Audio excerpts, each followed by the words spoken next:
Hey everybody. I decided to come and do my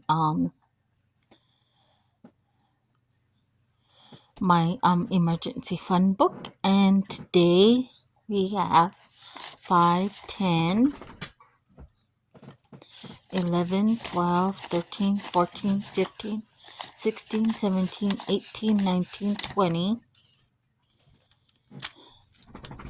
21, 22, 23, 24, 25, 26, 27, 28, 29, 30, 1, 32.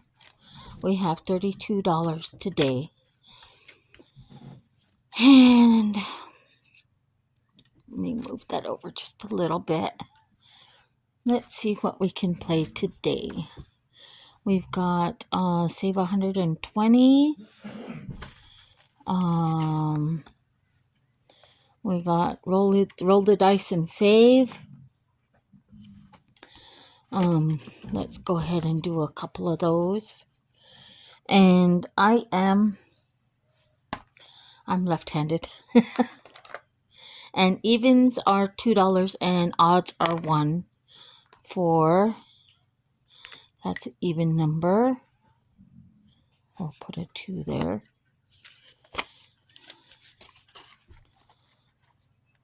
Okay. Actually, I could probably do bigger numbers since I got a little bit more today. 5.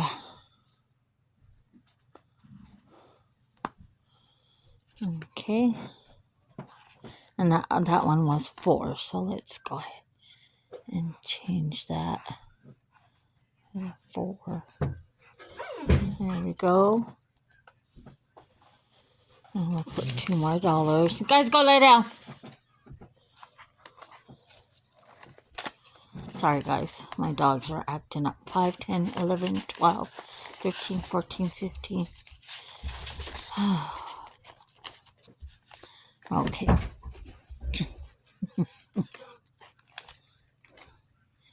Okay.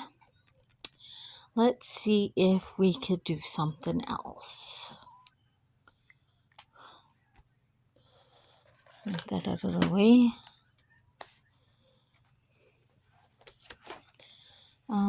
Color and save $10 for each duck. Okay. Get off the bed.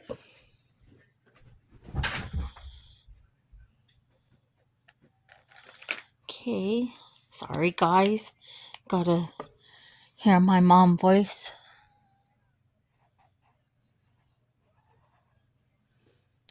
And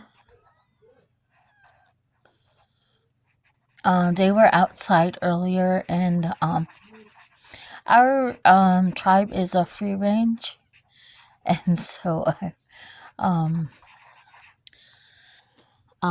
we allowed them. Let me count and see if I got 1, 2, 3, 4, 5, 6, 7, 8, 9, 10. Okay. Let's see. 1, 2, 3, 4, 5, 6, 7. Okay, so it looks like we can only do 1 duck today. And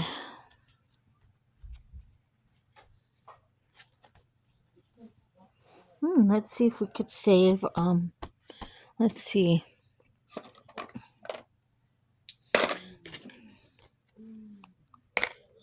$1. Let's color 1.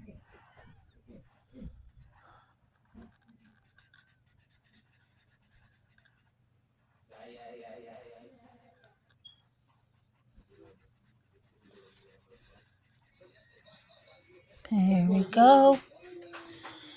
$1. Okay. 6. I think that's all we have. 1, 2, 3, 4, 5, 6. Yep. And we are done with today's savings challenges. So,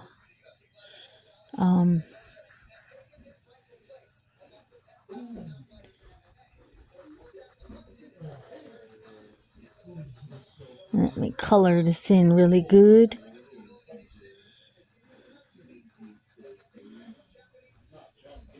There we go. And let's see how much we saved. Well, actually, we already know it was $32. 5, 10, 11, 12, 13, 14, 16, 17, 18, 19, 20, 21, 22, 23, 24, 25, 26, 27, 28, 29, 31, and $2.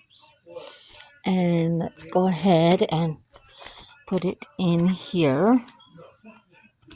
Let's see how much we have all together. Okay. All right. There's 25, 35, 36, 37, 38, 39, 40, 41, 42, 43, 44, 45, 46, 47, 48, 49, 50, 51, 52, 53, 54, 55, 56, 57, 58, 59, 60, 61, 62. We have $62 in our I see a dog hair in my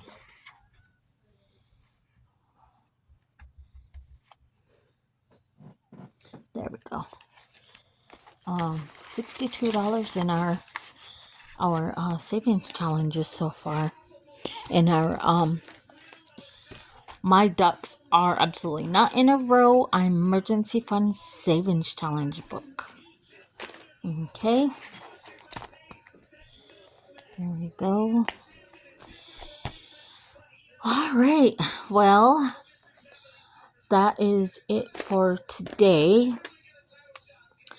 I went and found Janelle Ray Budgets. She's giving a freebie away on her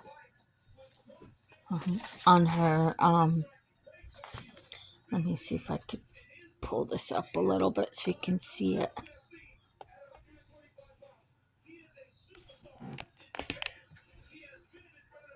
All right, so there is the first page, and this is from Janelle Ray Budgets, and it's a free 2025 monthly savings challenge, and each one has see if I can get it to focus.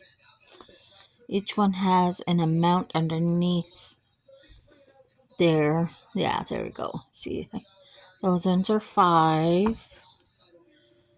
Those ones are $5 each. Those ones are $5 each. And then May and June and July, August and September. Go.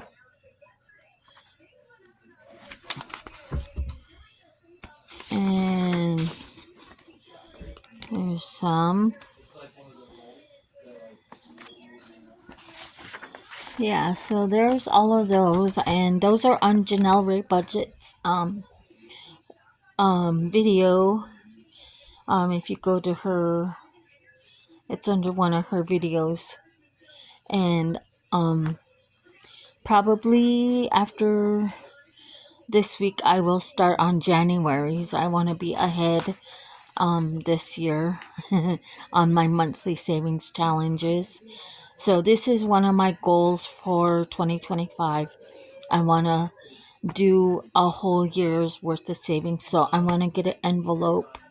Actually, I think I'll get 3 envelopes and do these in what do you call it? Sections. Like this is going to be section. There's going to be quarters. There's going to be 4 quarters. So there's one first quarter, second quarter, third quarter, and fourth quarter. And I want to keep all this money together. And whenever I finish a quarter, I will take that and put it in the bank. So that way I'm not keeping my money around the house.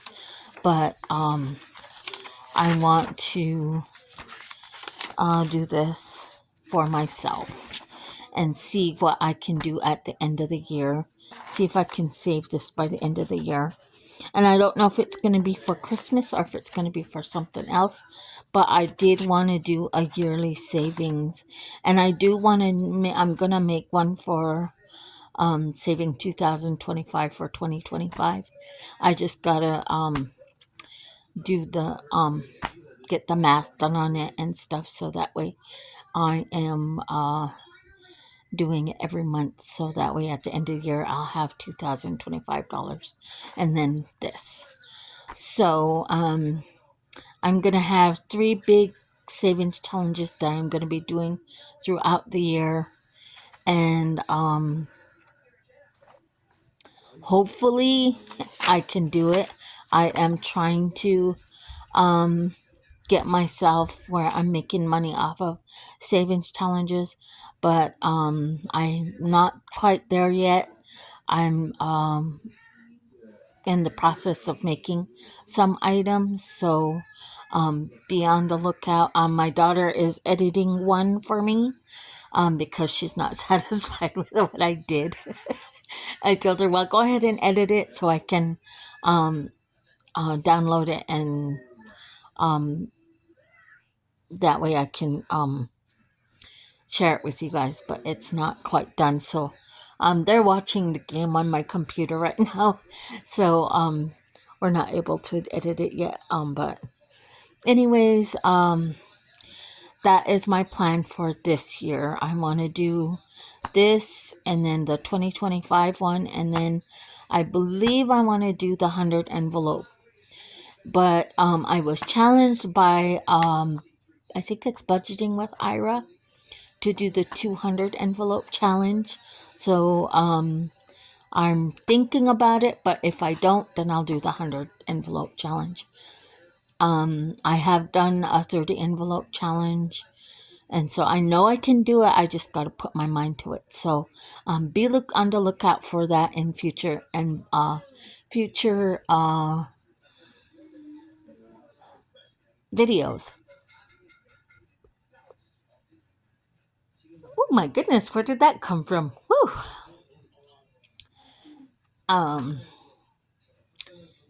So what else was I gonna share? I think that's it. I think I am good on everything. I gotta write that down. The 2025 envelope challenge. I gotta start planning that, and then my other one that I'm doing, and then the 100 envelope challenge. I have envelopes somewhere around here that I made from a book that I got, and I made some envelopes with it for myself. And I yet need to find a box for it. I've been looking and looking, and I cannot find. I think everybody uses those boxes, and so when they get stocked in stores, then they're automatically just gone after that. So I'm still on the hunt for 100 envelope box. Even a shoebox. I was thinking about doing a shoebox. That way I could just stuff it and throw it in the box. But I'm not sure yet. I'm still yet thinking about it. So, yeah. I think that's everything. I really don't have nothing to share today. But I will see you guys tomorrow. And will I see you guys tomorrow? I know I have more to share, and my dogs just flabbergasted me and kind of got my attention, and now my brain is like, duh. um, I think also is I was gonna share that savings challenge, and when my daughter said she wants to fix it, so I was like, oh, okay, well, so that one was out of the books. Um,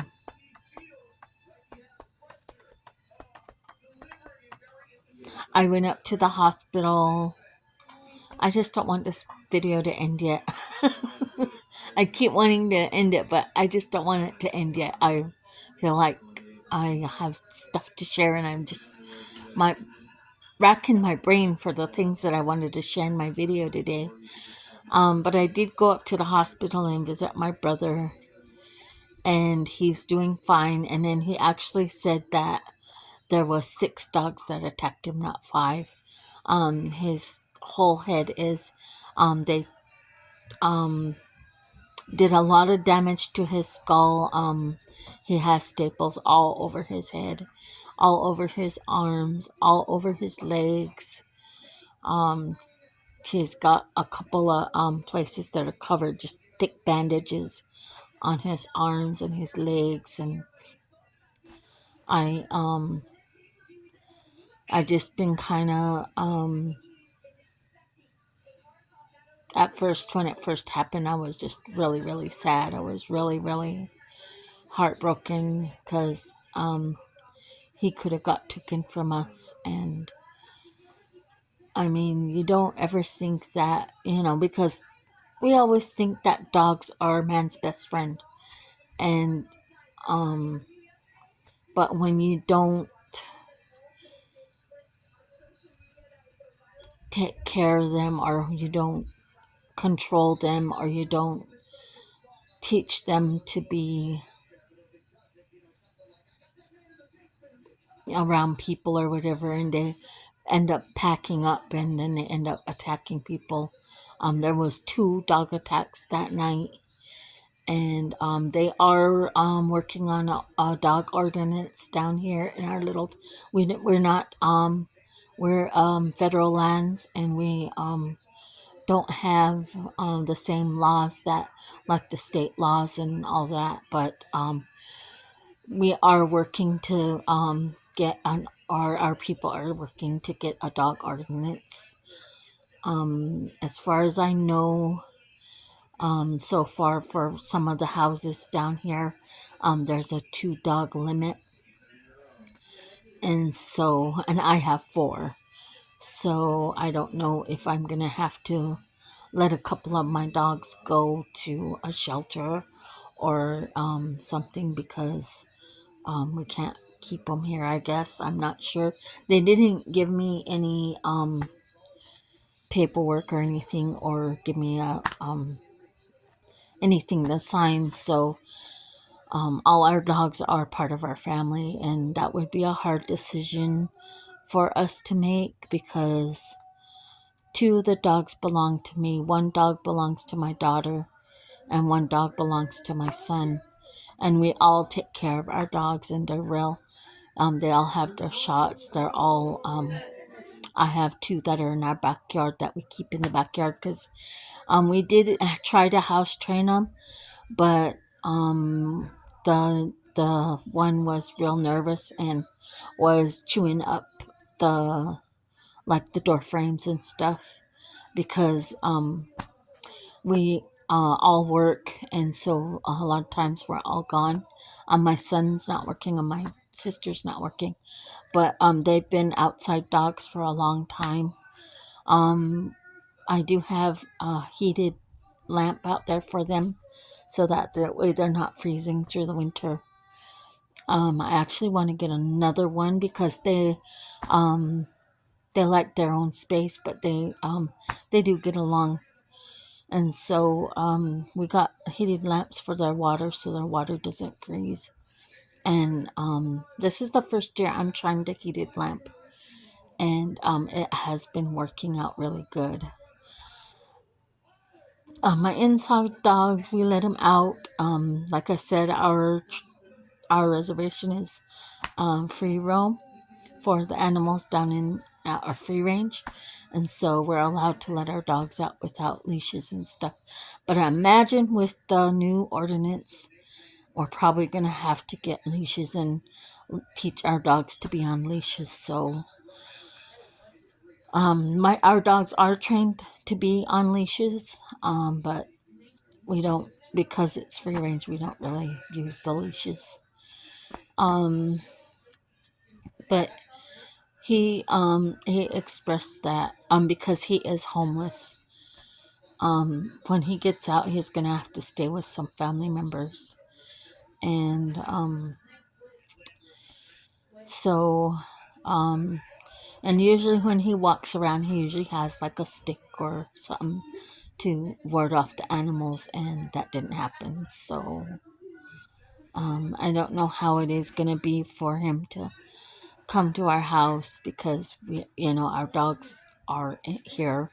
They don't bite. They're not vicious. They're not mean. So I don't know how he's gonna be if he comes to our house. And then his sisters have dogs, and they're also are one of them is homeless and the other one isn't, but they favor their dogs. Their dogs to them are like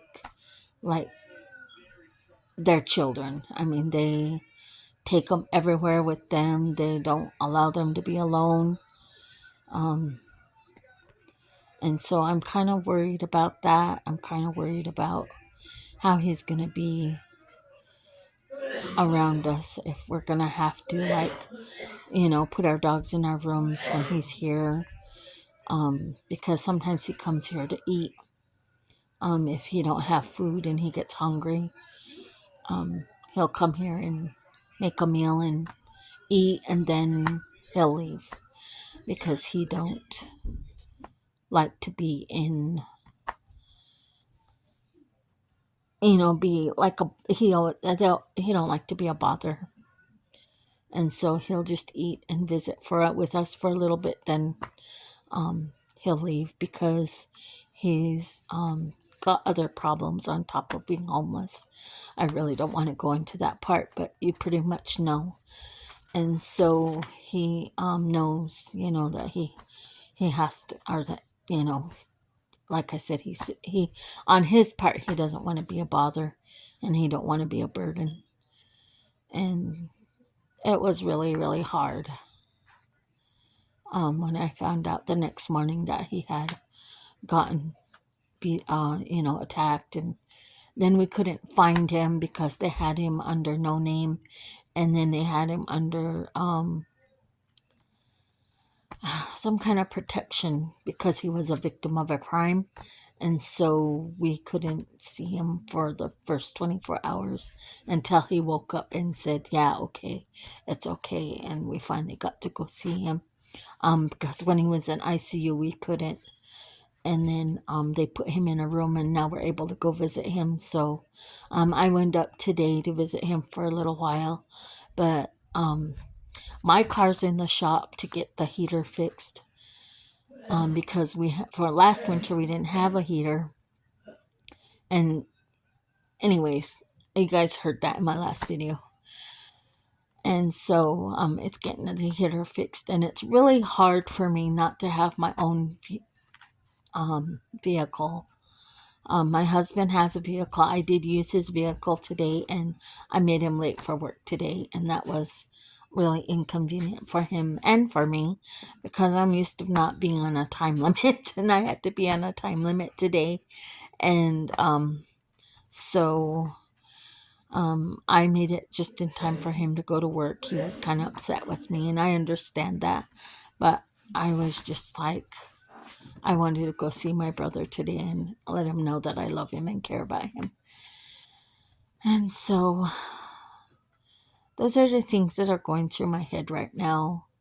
I've just been trying to stay normal and trying to stay strong and trying to be positive and not think the worst. And but I'm I have PTSD, I have depression, anxiety, all the things. And for me, when things like this happen, I tend to go to the extreme of the worst could happen.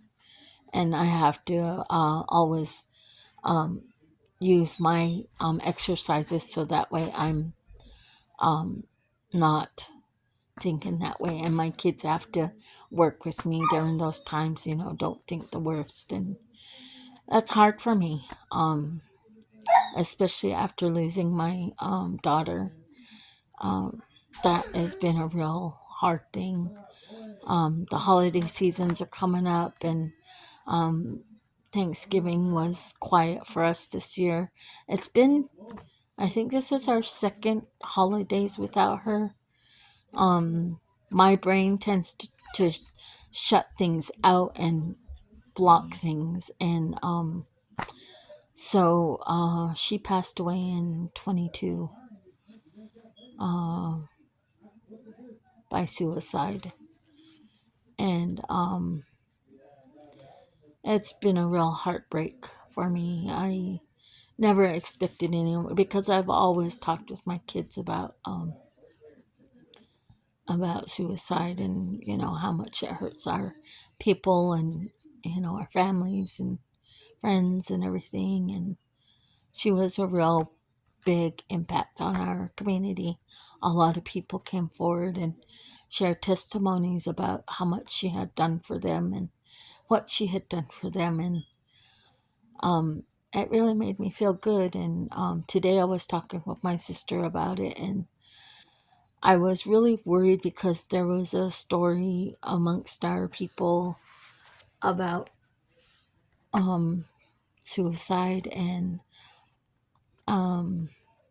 there was there's some teachings about suicide and how come we don't commit suicide. And so through those traditions, after she passed away, I really fought hard. I really cried a lot, and I really had a hard time with it. And then I start, I'm a really believer, a strong believer in prayer. I really believe in Jesus, God, and I really believe, what the Bible says about things. And anyways, I had a really hard time with it. And then I began to finally, I finally stopped being angry with God, because I was angry with God for a little while. I was angry with the whole world. I was so angry. I felt betrayed, and not by her, but by what caused her death. And I mean, suicide was her thing, but there was other things that added to the suicide. And anyways, I started praying about it. I started praying and asking God to show me that she was okay, because of the stories that were shared about, what I said about our people committing suicide because there's teachings. And anyways, I one night I was dreaming. I dreamt, and I was in a like a garden, and there was trails, and there was flowers everywhere. And I was walking along those trails, and they were as tall as me, so I couldn't see over the bushes, but they were really trimmed really nice, and it was just beautiful, and it was just bright, glowing. And I felt a tap on my shoulder, and I turned around, and I didn't see my daughter's face, but she was facing, I was this way, and she was like that. But when I turned around to look at her, her face turned that way. But she was still standing like this, but her head was that way. And I I said, baby girl, and in my mind I was only talking. I think it was my mind, or maybe it was our hearts that were talking, because we spent a long time talking. And then okay, um we just walked and walked and walked in that garden. We didn't touch, we didn't hug, we didn't like look at each other, but I was following behind her that whole time, and we were walking. And it wasn't like there was no time, there was no expectations, there was no I gotta go or she had to go or anything. We were just there in the moment, and we were walking and talking and visiting. I wasn't crying, I wasn't sad, I was just with her, and that was the most beautiful thing. And then we came to a bench, and we sat forever. I mean, there was, like I said, there was no time, there was no um it was just, we were just there. And my heart was talking to her and everything. And um after a while that dream ended. I didn't want it to end,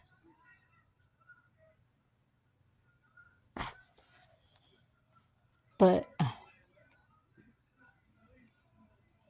it comforted me to know that my daughter's okay, because in the dream she told me, I'm okay, Mom.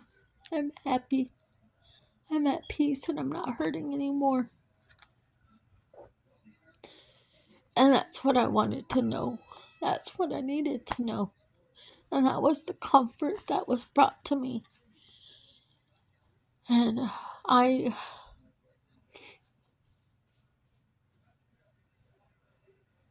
I carry that with me every day. But I miss her. Especially during these times, I miss her a lot. She was a huge, huge part of our family. She helped me raise my children. She helped me in everything. I mean, if there was something going on, all I had to do was call her and tell her, baby girl, come get ready, help me get ready. And she would know what to do. She would pack my things and get it all loaded up in my car and get me all set and ready. And then she'd say, okay. And then I'd say, okay. And I'd give her a hug and tell her I love you. And off I'd go to do whatever I was doing. And because I'm really, really involved in my community.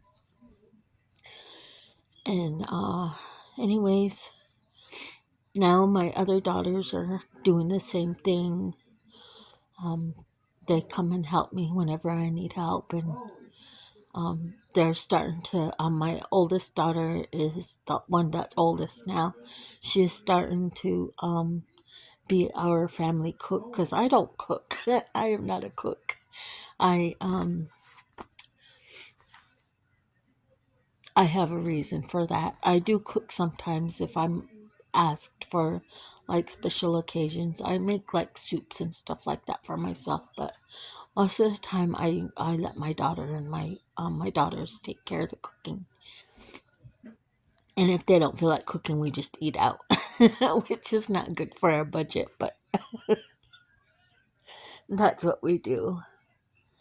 But yeah, so that PTSD adds to the grief and the anxiety that I have during times like this. And I'm really glad I got to talk about my baby girl today. I guess that's the end of my video. It cut me off. So thank you for listening. Thank you for watching. And like, subscribe, and hit that share button. Okay. Stay awesome.